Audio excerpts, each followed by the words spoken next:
There is a powerlessness when you watch fire after fire burn across Colorado right now while we're stuck in this hot and dry stretch. A long-term part of the solution could be the rebuilding of an entire industry. Here's Steve Steger. I had a logger tell me, for the past 20 years, you're trying to run me out of the state. Now you're trying to work me to death. Tim Reeder has a tough job with a long title.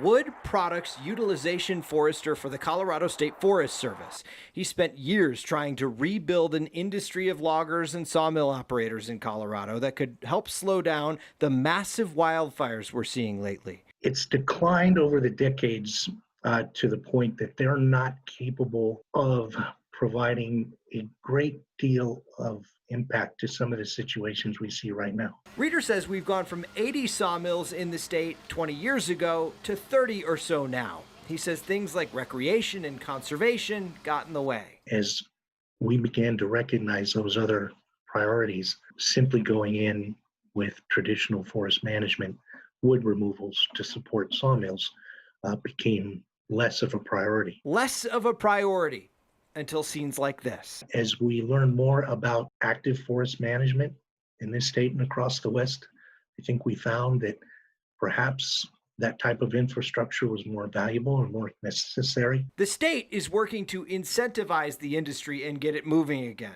It'll be tough. One logger told me today the forest product they cut down during this type of mitigation has limited uses, so the value isn't really worth the expense of the work. It would open up a world of opportunities for landowners who want to do something on their property. Deputy State Forester Susan Matthews says the industry is one of many tools the state needs to catch up with forest health. It's hard to imagine having enough resources to devote to the problem to a point where it's done. So the logger I talked to today said that the low value timber that they get out of this mitigation work would make very good wood fuel.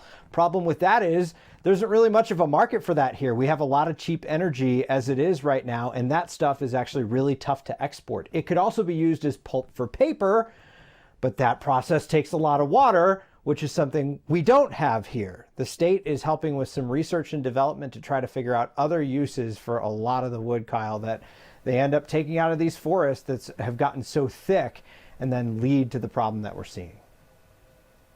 Yeah, there's got to be a market unless they're going to come in and subsidize it. Plus, you've got the trouble of moving the wood around. I wouldn't know anything about that, but I understand that can be difficult to do as well, moving it around. Indeed. Getting it from the site up to a sawmill is very, very difficult and very costly. Yeah. All right. It's a little something for the long-time viewers out there. Steve, thank you.